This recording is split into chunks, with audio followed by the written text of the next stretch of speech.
Hi friends, welcome back to my channel. ఈరోజు మన వీడియోలో అందరికీ నోరూరించే మన ఆంధ్ర గుత్తి వంకాయ కూర. దీనిని మసాలా గుత్తి వంకాయ కూర అని కూడా అంటారు. ఈ గుత్తి వంకాయ కూరని రైస్లోకి కానీ, చపాతీలోకి కానీ, బిర్యానీలోకి కానీ చాలా సూపర్గా ఉంటుంది. ఈ విధంగా మసాలా అనేది రెడీ చేసుకుంటే కర్రీ అనేది పర్ఫెక్ట్గా కుదురుతుంది. ఈ మసాలా గుత్తి వంకాయ కూరని ఎలా తయారు చేసుకోవాలో ఈ వీడియోలో అయితే చూపించబోతున్నాను. ఇంకెందుకు ఆలస్యం, వీడియోలోకి వెళ్ళిపోదాం. వీడియోలోకి వెళ్ళే ముందు మా ఛానల్ ఫస్ట్ టైం చూసినట్లయితే మా ఛానల్ని సబ్స్క్రైబ్ చేసుకోండి. అలాగే ఒక లైక్ కూడా ఇవ్వండి. మీరు ఇచ్చే ఒక లైక్ మా వీడియోని ఇంకొంతమందికి చేరుతుంది. ఇలా లేతగా ఉండే వంకాయలు అరకేజీ అయితే తీసుకుంటున్నాను. మీరు తెల్ల వంకాయలైనా సరే తీసుకోవచ్చు. మనకి లేతగా ఇలా రౌండ్గా ఉన్న వంకాయలు అయితే గుత్తి వంకాయ కూరకి చాలా బాగుంటాయి. తర్వాత మనం స్టవ్ వెలిగించుకొని ఒక ప్యాన్ పెట్టుకొని 2 స్పూన్లు వేరుశనగ గుళ్ళు అనేది వేసుకోవాలి. వేసుకొని లైట్గా త్వరగా వచ్చేంత వరకు వేయించుకోవాలి. ఒక 5 మినిట్స్ వేయించుకున్న తర్వాత 2 టేబుల్ స్పూన్లు ధనియాలు అనేవి వేసుకోవాలి. ఒక స్పూన్ జీలకర్రను కూడా వేసుకోవాలి. వేసుకున్న తర్వాత కొద్దిగా సేపు వేయించుకోవాలి. ఒక 2 మినిట్స్ వేగిన తర్వాత 2 యాలక్కాయలు, చిన్న దాల్చిన చెక్క, 3-4 లవంగాలు వేసుకొని అవి కూడా ఒక 2-3 మినిట్స్ వరకు వేయించుకోవాలి. వేయించుకున్న తర్వాత మన దగ్గర ఎండు కొబ్బరి పొడి వేసుకున్నా పర్వాలేదు, లేదంటే మన దగ్గర ఎండు కొబ్బరి ముక్కలు ఉంటే చిన్న ముక్క అనేది యాడ్ చేసుకోవాలి. యాడ్ చేసుకున్న తర్వాత అవి కూడా కలర్ చేంజ్ అయ్యేంత వరకు వేయించుకోవాలి. 2 స్పూన్ల నువ్వులను కూడా తీసుకొని కలర్ చేంజ్ అయ్యేంత వరకు వేయించుకోవాలి. వేయించుకున్నాక మనం స్టవ్ ఆఫ్ చేసుకొని కొద్దిగా సేపు చల్లారనివ్వాలి. ఇవి చల్లారిన తర్వాత మనం మిక్సీ గిన్నెలోకి వేసేసుకొని ఫైన్ పౌడర్లా చేసుకోవాలి. మరీ మెత్తగా చేసుకోవసరం లేదు. కొద్దిగా బరకగా ఉండేటట్టు మిక్సీ చేసుకుంటే సరిపోతుంది. అందులోనే మన టేస్ట్కి తగ్గగా సాల్ట్ అనేది కూడా యాడ్ చేసుకోవాలి. కొంచెం కొత్తిమీరను కూడా యాడ్ చేసుకోవాలి. యాడ్ చేసుకున్న తర్వాత మన దగ్గర అల్లం వెల్లుల్లిపాయలు ఉంటే వేసుకోవచ్చు, లేదంటే నా దగ్గర పేస్ట్ అయితే ఉంది, అందుకని పేస్ట్ అయితే యాడ్ చేసుకున్నాను. మిక్సీ చేసుకోవాలి. మిక్సీ చేసుకున్న తర్వాత 2 టమాటాలు కట్ చేసి ముక్కల కింద యాడ్ చేసుకోవాలి.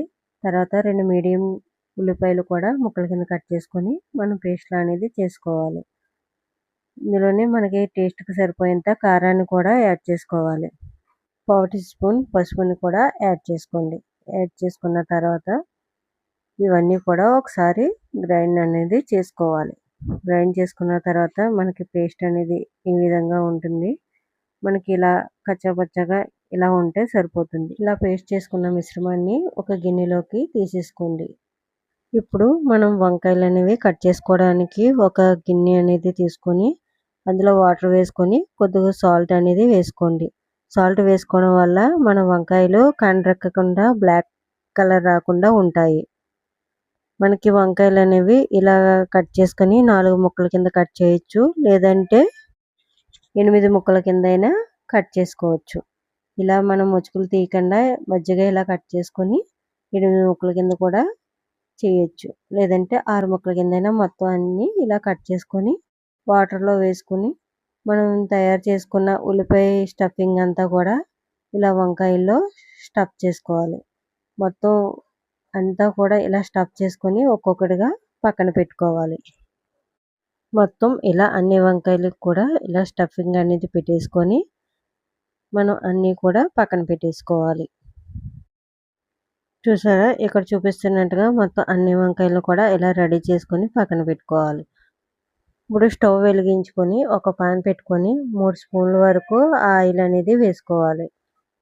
ఆయిల్ వేడెక్కిన తర్వాత ఒక బిర్యానీ ఆకు అనేది వేసుకోవాలి. వేసుకున్న తర్వాత 1 స్పూన్ ఆవాలు, 1 స్పూన్ జీలకర్ర వేసుకొని కొద్దిగా కరివేపాకు కూడా వేసుకొని వేయించుకోవాలి. ఒక 2 మినిట్స్ వేగిన తర్వాత ఒక 4 పచ్చిమిరకాయలు సన్నంగా కట్ చేసుకున్న ముక్కలు వేసుకొని వేయించుకోవాలి. మనం స్టఫింగ్ చేసి పెట్టుకున్న వంకాయలను కూడా వేసేసుకోవాలి. 1 బై 1 ఇలా వేసుకుంటూ అన్ని వంకాయలను కూడా వేసేసుకోవాలి. మొత్తం అన్ని వంకాయలు వేసేసుకున్న తర్వాత మనం వంకాయలను అటు ఇటు కలుపుతూ టర్న్ చేసుకుంటూ కలుపుతూ ఉండాలి. మనకి వంకాయలు అనేవి మగ్గడానికి 5 మినిట్స్ పడుతుంది కాబట్టి మనం వంకాయలు అనేవి అటు ఇటు టర్న్ చేసుకుంటూ మగ్గేంత వరకు కలుపుకుంటూ ఉండాలి. మనకి ఈ గుత్తి వంకాయ కూర అనేది కొద్దిగా టైం పట్టినా మనకి కర్రీ అనేది చాలా టేస్ట్గా అయితే ఉంటుంది. మన బిర్యానీలోకి కానీ రైస్లోకి కానీ చాలా బాగుంటుంది. ఇక్కడ మనకి స్టఫింగ్ అనేది మిగిలింది కదా, ఆ మిగిలిన స్టఫింగ్ కూడా వంకాయలో అనేది వేసేసుకొని కలుపుకోవాలి. మనకి ఈ ఉల్లిపాయ టమాటా పేస్ట్ అనేది బాగా మగ్గితేనే మనకి కర్రీ టేస్ట్ అనేది బాగుంటుంది. వంకాయలను టర్న్ చేసుకుంటూ ఇలా కలుపుతూ మసాలా అన్నీ కూడా బాగా వేగేంత వరకు వేయించుకోవాలి. వేయించుకున్న తర్వాత ఒక గ్లాస్ ఆఫ్ వాటర్ అనేది వేసుకోవాలి. మనకి వంకాయలు అనేవి సాఫ్ట్గా కుక్ అయిపోతాయి కాబట్టి వాటర్ అనేది ఎక్కువ అనేది అవసరం లేదు. ఒక గ్లాస్ ఆఫ్ వాటర్ అనేది వేసుకోవచ్చు. వాటర్ వేసుకున్న తర్వాత మూత పెట్టి 5 మినిట్స్ వరకు ఉడికించుకోవాలి. ఉడికించుకున్న తర్వాత మధ్యలో ఒకసారి తీసుకొని వంకాయలను టర్న్ చేసుకుంటూ అడుగు పట్టకుండా కలుపుకుంటూ వంకాయలు అనేది టర్న్ చేసుకోవాలి. మనకి ఉప్పు కారం అనేది సరిపోయిందా లేదా అనేది ఈ టైంలో చూసుకుంటే సాల్ట్ సరిపోకపోతే ఇప్పుడే మనం యాడ్ చేసుకోవచ్చు. యాడ్ చేసుకున్న తర్వాత బాగా కలుపుకొని మొత్తం అంతా కూడా వంకాయలు అనేవి టర్న్ చేసుకుంటూ మూత పెట్టి 5 మినిట్స్ వరకు ఉడికించుకోవాలి. 5 మినిట్స్ తర్వాత మూత తీసి బాగా కలుపుకోవాలి. మనకు ఆయిల్ అనేది ఇలా పైన సపరేట్ అయిపోతే మనకి కర్రీ అనేది రెడీ అయిపోయినట్లే. గుమగుమలాడే లేత వంకాయల కూర రెడీ అయిపోయినట్టే.